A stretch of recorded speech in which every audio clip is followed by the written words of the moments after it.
Hello and welcome to the Game Lore Archives. Today we'll be talking about all the various beast tribes and a few little other elven people and human races found not only in Tamriel but the whole of Nirn. In the beginning of the Merethic era, before the Elnathe became the Ulmer, there were many various beastfolk tribes living throughout the world of Nirn. Today we'll look at some of the races from across the world, from Tamriel and the other continents that are yet to be explored in the game. In Tamriel, most beast tribes were pushed to inhospitable places by the Ulmer. However, the beast races of Akaviri and other continents flourished without Ulmer influence and became the most predominant species in the ruling body of those continents. So the first race that we're going to look at are actually a race of men, not beast. The Akaviri are named after the island they came from. They have invaded Tamriel once, and you can speak to the ghost of one who led an army when invading Pale Pass in Oblivion.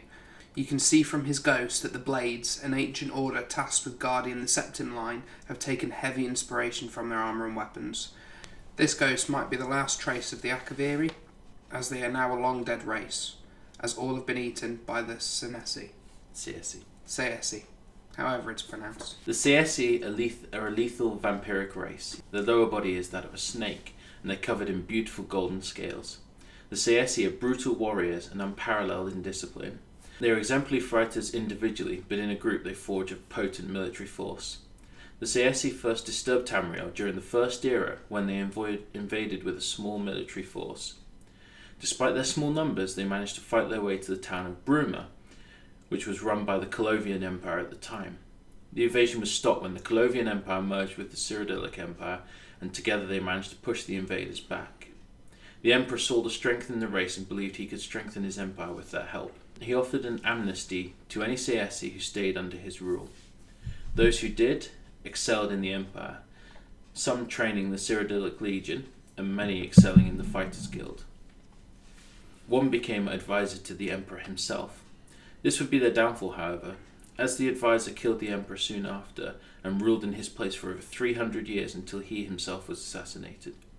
This long rule shows just how long the Tsaesci live, and because of this it was speculated that some still live in Tamriel to this day.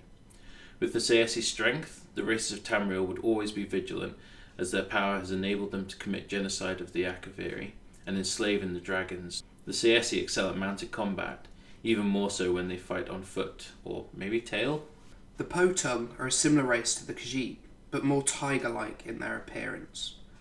Once the Tsaesci had driven the Akaviri to extinction, they turned on dragonkind.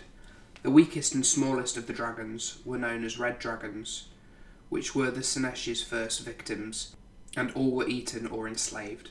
When this happened, the rest of the dragons fled to the Po Tun for protection. This led to the largest war the continent of Akaviri has yet to see, leading to the death of many Tsaesci, Po Tun and dragons alike. As the Po Tun couldn't win the war easily, the dragons lost faith in them and fled to Tamriel. This caused the Po Tun to try and transform themselves into dragons. After many years, their leader, Raga, succeeded in becoming dragonkind.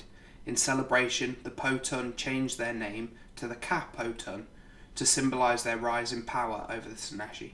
This war has continued throughout the age and has led the Po Tun to become the most powerful empire in Akaviri, along with their allies the Tang Mo. It is rumoured that Raga is now planning to expand by invading Tamriel. The Tang Mo are an elusive monkey people from an area called Thousand Monkey Isle. Slaves have targeted the Tang Mo on numerous occasions, whilst they have also had to defend themselves from invasion from the Kamal as well. This has caused them to ally with the Po Tun. The Tang Mo are known for their bravery, but this bravery is bordering insanity, with little regard for their own safety. They have never been seen in Tamriel, and little else is known about them. Kamal, in common tongue, is translated to snow hell, and it's not hard to see why. The Kamal are a monstrous race of snow demons. They are a destructive force of nature that destroys anything and everything in their path. Luckily for Nirn, they only thaw out of their icy prisons once a year. Once thawed, they will attack their nearest target, which is usually the Tang Mo. However, in the Second Era, the Kamal set their sights on northern Tamriel, and felled the city of Windhelm in record time.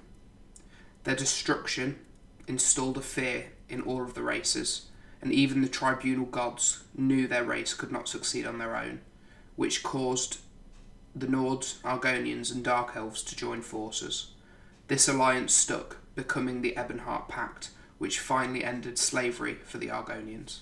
So the mighty dragons, gods to the ancient Nords, snacks to the Tsaesci. When Nirn's surface was ripped apart by war, the dragons were left on Akaviri. When the Tsaesci killed and enslaved many of their kind and showed no signs of stopping, they fled to Tamriel. However, this is the closest to an origin the dragons have. How or when they were born is still a mystery. Mages from the College of Whispers have summoned and questioned many data on the subject, who have all answered with the same thing. Dragons simply were and are eternal, immortal, unchanging and unyielding, which hints to the common belief that they are children of Akatosh, the Aedra who created time itself. The fact that dragons don't mate and the absence of baby dragons or dragon eggs support this as well, as does the survival of their soul after death. Dragon worship began when Ysgramor brought the Nords to Tamriel, along with their faith in the animal gods. Dragons willingly accepted this mantle, as they believe power equals truth, and their strength compared to the mortals was evidence of their godhood. Despite taking the godhood upon themselves, they did not want to rule, and so gave great power to the dragon priests to rule in their stead, granting them authority over the Nords. The priests with the most power were also granted powerful masks. It was the priest's job to create laws that kept the peace between dragon and man. This power slowly corrupted the priests, and they started ruling Tamriel with an iron fist, which eventually sparked a rebellion. The dragon's retaliation to the rebellion was swift and brutal, killing many and marking the official start of the Dragon Wars. In the beginning, the mortal casualties were catastrophic, and it looked as if nothing would stop the vengeance of the dragons, until the Nord goddess Cain asked dragon Parthenux to help mankind. Parthenux, who was Alduin's first lieutenant, had become disillusioned with Alduin's power after he started claiming he was the first son of Akatosh and should be treated as such. So he agreed to help mankind by teaching them the way of the voice, a skill which allowed mortals to use dragon shout or thumbs. This ability allowed the mortal armies to fight back. Eventually the Nords managed to end the war by using an Elder Scroll to banish dragons from time itself. The dragons, who were supposed to be banished out of time, were merely thrown forward through it to the beginning of the Fourth Era. In reality, thousands of years passed and the Dragon Wars had been won by the Nords long ago, but the dragons, mere moments had passed and the ancient war started again. So, everyone knows who the Argonians are, but very little is known of their subspecies, the Naga. This rare breed of Argonian reside in Murkmire, the central areas of Blackmarsh. Unlike common Argonians, who can be found all over Tamriel, the Naga resemble puff adders instead of lizards. They grow to between 7 and 8 feet tall and are covered in black scales. They have black eyes and a mouth full of fangs. People say that the Argonians rarely leave the Black Marsh, however the Naga leave even more infrequently, meaning many people have never seen nor even heard of them, which is probably a good thing. The Naga society is a violent and savage one, and during the Third Era, the majority of thugs and bandits in the Black Marsh were Naga, if not all of them. During this period, Tamriel's crime rate had decreased as a whole. However, it was rising in Black Marshes, with many people being robbed, kidnapped and killed. Still to this day, the Naga control huge smuggling and drug operations that run throughout the border of Blackmarsh. Much like the Naga, the Lilmothiit are an almost unheard of and unknown beast race. However, even less is known about the Lilmothiit, with the biggest source of information being the Pocket Guide to the Empire, which is known for its inaccuracies. It states that the Lilmothiit are a humanoid fox race who live in primitive tribes around the Black Marsh region. Unfortunately, that might be the only information we ever find out regarding the race, as they are long extinct. The exact reason for this extinction is unknown. However, there are 3 predominant theories which may have happened. Some people think the Argonians committed genocide to gain control of the Black Marsh. Some say that one of the species from Akaviri interacted with them either by killing them or offering them a place on their island in return for their help. And finally, and what's considered most accepted, is that the Canatin flu completely eradicated the race, as it did with many others during the Second Era. The Kothringi are a tribe of men, again hailing from Blackmarsh. They are a fierce race with metallic skin and reflective faces. Kothringi society as a whole appears to be nudists while in their own towns. However, they did have the decency to wear basic leather clothes outside of their native land. Their architecture was impressively advanced for their time, with stone houses with thatched dome roof and a chimney. Unfortunately, the Kothringi shared the same apparent face as the Lilmothiit and were wiped out by the Chthonian flu. The last Kothringi settlement tried to save their race by making a deal with Calculus Vile. However, they were tricked by the Daedric prince like so many others, and the last village avoided the infection by becoming undead skeletons, wandering around until someone puts them out of their misery.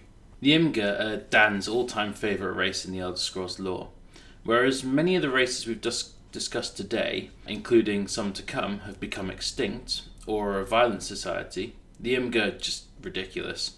But while these ape-like creatures may appear stupid, without the Imga's influence, Tamriel would not be the place it is today, and huge events would have played out differently.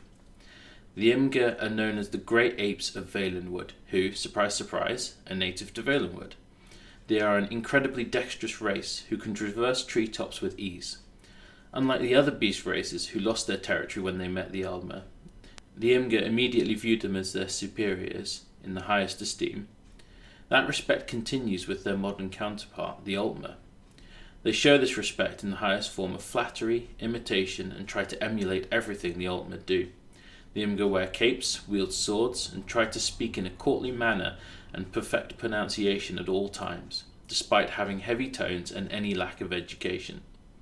Some of the more devoted Imga also shave off all their hair, managing to cut themselves multiple times in the process. They will then rub white powder all over them to have mer-like skin. The Imga also refer to the other members of the race with grand titles such as Duke, Baron, or Earl, despite the Imga not owning any land or property, as they're just apes. The closest thing they have to homes is if they live in abandoned buildings left by humans. Despite living in human buildings, the Imga imitate the Altmer's disdain for men, viewing them as lesser beings. To show this, they pretend that the other races of men smell, and hold a perfumed corner of their cape to their nose to mask the quote-unquote smell. Most other races consider the Imga to be idiotic and baboonish, a view which isn't helped by the Imga's constant grin that never fades. However, as I said, this bizarre race has shaped Tamriel as we know it. One Imga, named Merrick, did not respect the Altmer, and despised elves. Merrick travelled from Valenwood telling humans that he was the prophet of the dead Empress Elysia, whose ghost he could see. Merrick told everyone who would listen that although the Empress united the elves and humans in life, that she regretted it in death and started one of the most powerful religious movements in Tamriel to date, which eventually controlled the Empire and wiped the Aliates from the face of Nirn. Giants are native to Skyrim and High Rock, and are renowned for their colossal size and incredible strength. The giants stand about 12 feet tall, and it is a common sight in Skyrim tundra to see males herding mammoths. Female giants do exist, but they are a very rare sight to behold. However, it's not really known why they are so rare. Although you wouldn't think it, giants do have a primitive intelligence behind their massive size and strength. Although some of it is never outwardly shown in game, clues do allude to this. Firstly, all giants build huge campfires to allow them to see and to keep themselves and their animals warm. On Earth, the ability to wield fire is strictly a human behaviour. While animals know what fire is, they try and avoid it, and no other species wields it as a tool like we do. If giants are building fires, it suggests they have at least a primitive level of intelligence. They are also seen wearing fur armour, most likely from the mammoths they herd, which means they know how to fashion simple clothing and possibly shear animals. If you look around the campfires, at the giant storage containers, you will also find mammoth cheese, meaning they can milk their mammoths to process cheese. Farming behaviour is demonstrated by a few species of animal on Earth. For example, ants farm and herd aphids. However, turning milk into cheese is not a usual animal behaviour. Other foods you can see include cooked skeever, so they have basic cooking skills as well. The giants also follow some form of religion or worship. Little is known about their beliefs, apart from them undertaking a very specific death ritual. Sacred burial sites are set aside where no giants live nearby. Once a giant is sick and close to death, it will take a pilgrimage to this place to die. If it does not make the journey, other giants will transport his corpse there. It is also possible that giants can speak common tongue. It is said that it was the giants that gave the Dwemer their name, as they had never seen another man on Mer, so due to the size difference, named them dwarves. The Nymph are an incredibly rare and elusive creature, with very little information available on them. They live in small grottos hidden throughout High Rock and Hammerfell, far from society. The only information that we've got is from a book, The Scholar's Guide to Nymphs. The book reveals that, contrary to popular beliefs, the nymphs are incredibly shy and will not reveal themselves to men or Mer until trust has been built. Building trust with a nymph takes many months of visiting their grotto and sitting patiently, talking to her softly and bringing the occasional gift. Once they trust you, the nymphs will start to talk to you and share their knowledge. Soon you'll realise that the nymphs are the wisest creatures in the whole of Tamriel, if not Nirn. They know more about the other creatures' behaviours and varieties than the greatest scholars, including creatures that have never ever been seen by men. All nymphs are females and look like beautiful naked women. Their language sounds similar to Mer, however it does not share any words. The most common belief about the nymphs is that they are very promiscuous creatures. Because of these rumours, scholars have never bothered researching the creature, which is why so little information exists on them. However, the nymph's shyness would suggest that this is not the case. The author of The Scholar's Guide to Nymphs found all this out by gaining the trust and talking to a nymph. It should be noted, however, that once the book was published, he quit his job from the university to go and live in the wilderness, so perhaps the rumours about their seductiveness aren't completely untrue. Goblins are humanoid creatures who live in primitive tribes around Tamriel. They do, however, seem to have basic intelligence, from scavenging corpses for well-fitted armour, to domesticating rats for a food source, and durzogs which they use as a kind of warhound. Their tribes focus on violence, with the strongest goblin being the chief, and the smartest being the shaman. The rest of the clan will follow these two figureheads. Goblins can vary wildly in size, from smaller than a Bosmer to larger than your average Nord. They have orc-like teeth and a range of skin colours of various green and blue hues. Goblins worship the god Mulloch, believed to be another name of the orc god Malakath. Rieklings are very similar to goblins in appearance and lifestyle. They tend to live in primitive tribes where violence is used to find a leader. The Riekling also have domesticated animals they can ride into battle. However, small differences between the races suggest Rieklings are slightly more intelligent than goblins. Their tribes are structured so certain jobs are allocated to certain members depending on what they are best at and so they can practice. So where a goblin will do anything and everything, a Riekling will either be a hunter, a scout or a warrior. Their basic language is also very similar, if not the same as the goblins. However, one Riekling chief has learned to speak Tamrielic, which is unheard of for a goblin. The Riekling have also been shown to craft weapons, clothes and small huts. This differs from their counterparts, as goblins scavenge. This higher intelligence could have something to do with the Nordic rumour that says that the Riekling race are the result of the Snow Elves de-evolving. The Snow Elves that escaped the Drummer's trick, unlike the Falmer. However, there is no evidence either to support or oppose this theory. The Dreugh are possibly one of the oldest races on Tamriel. They are semi-aquatic humanoid creatures, leading people to believe that they're subspecies of Argonian. However, this is not the case. The Dreugh are not connected to the Hist in any way. During the Oblivion Crisis, the leader of the cult, the Mythic Dawn Mankar Cameron, had a book called Commentaries on the Mysterium Xarxes. In this, it hints that the Dreughs used to be a highly intelligent civilized race who ruled the world during the Dawn era. The tribunal god Vivek also backs this up. The Dreugh are said to have ruled before the Elnafi War split the continent, whilst also ruling Nirn's mirror dimension known as Lig. The legend of Lig says that at one point in time, Nirn folded up on itself and left an imprint of itself in an unknown location. The Dreugh lost their control in an event called the Fall of Lig, which marked the beginning of Molagbal's reign over Cold Harbour. What interests me is that Cold Harbour is supposed to be a twisted parody of Nirn, and Molagbal takes control of it, just as he destroys Nirn's mirror dimension. This suggests that Lig is not hidden, just moulded into the planes of Molagbal's oblivion. It's not the only time that Daedric Prince have tried to convert a land to his plane. Mehrunes Dagon tried recently with the Oblivion Crisis. However, once Lig was gone, and after many clashes with the Dwemer of Nirn, the race has now de-evolved into what we see today.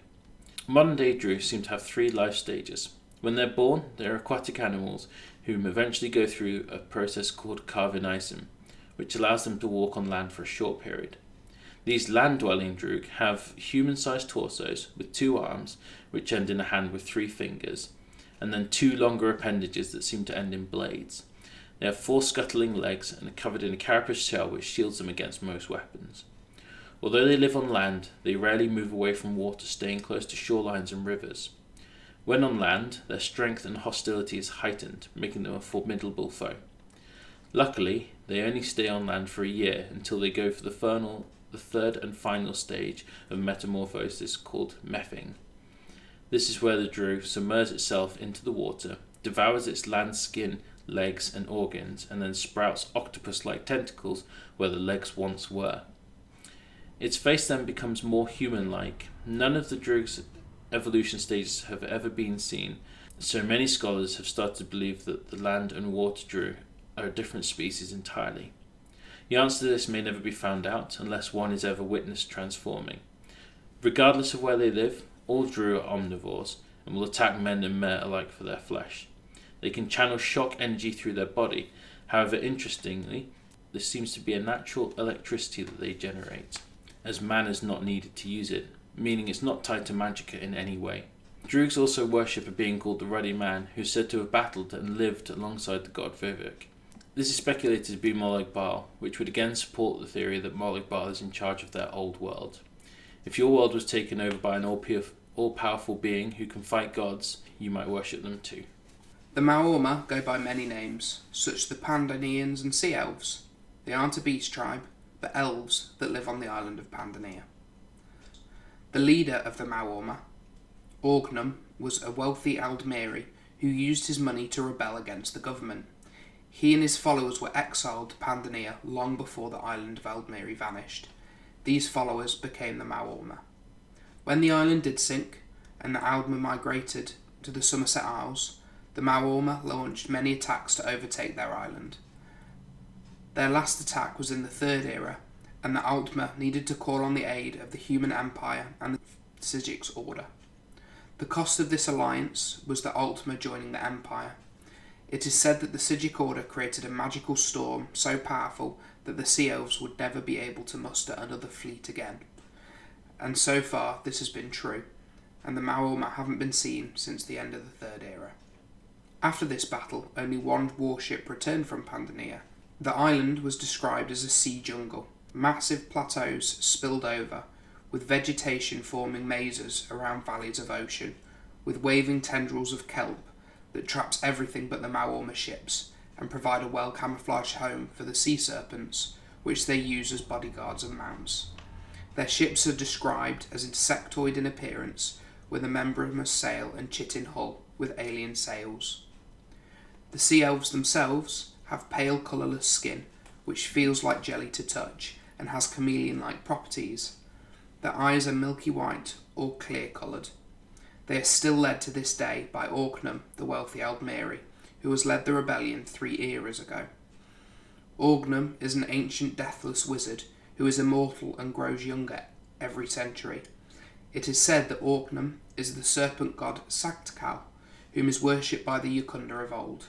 This is further backed up by their sea serpents they use in war and the serpent magic they wield and specialise in. Sinistral Elves, or left-handed elves, were the race of Mer on Yukunda. They were most likely old Elnafi that were trapped on Yukunda when the continent split, as they were wiped out by the ancient red guards called Yukundans, with the final members of the race drowning when Yukunda sunk. The Yukundans' hatred of the Sinistral Elves stayed with them on Tamriel, exterminating elven settlements in Hammerfell, fueled by their past.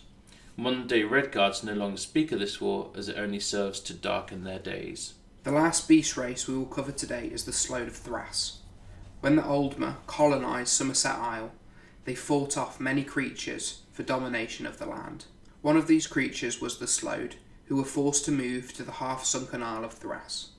The Sload have never forgiven the Aldmer for this, and have waged war with the inhabitants of the Somerset Isle for generations.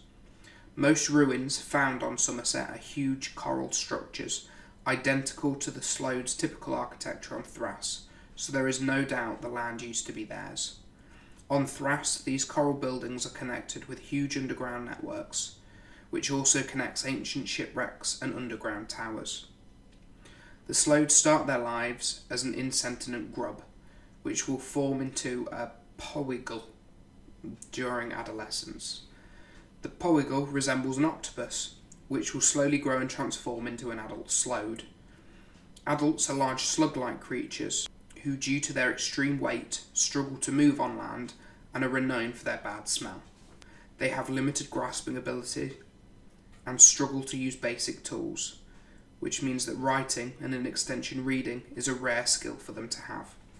When forced with an issue, the Sload take time to contemplate every outcome before acting, meaning their decision process takes a long time. They think about their actions so much that the race's heroes and legends always involve a very long decision time. So, a race with slow movement speeds and long thinking times and the ability to read and write must be absolute pushovers, right? Wrong. Very, very wrong.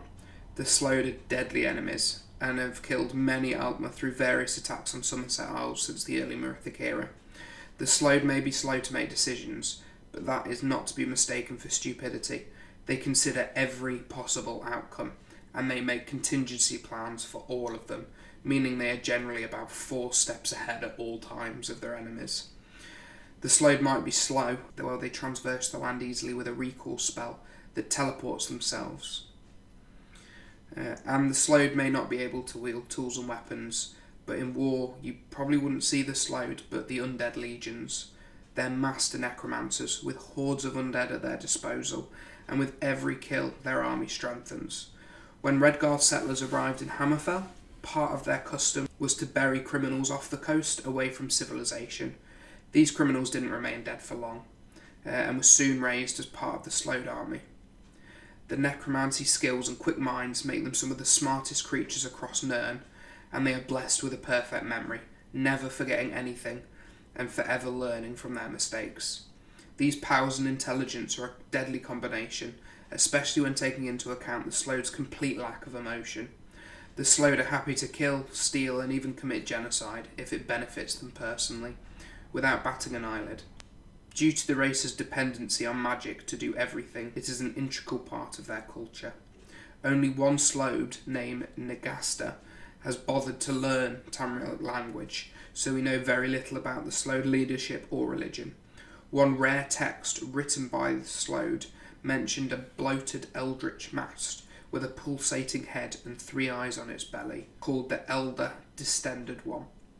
But that's all the information available. Their powers make them a formidable foe, and possibly the Altmer's greatest enemy. The most notable Sload attack was when they released the deadly Thracian plague on the inhabitants of Tamriel, which killed half the population of every province. To combat the plague, the Empire assembled the biggest navy in the world, built from various factions and provinces, which called itself the All Flags Navy, and set siege to the island of Thrace. The navy killed many Sload and sunk Thrace into the sea. However, the Sload magic is more powerful than anyone could guess, as reports have come back that after the siege ended, the island has re-arisen from the sea.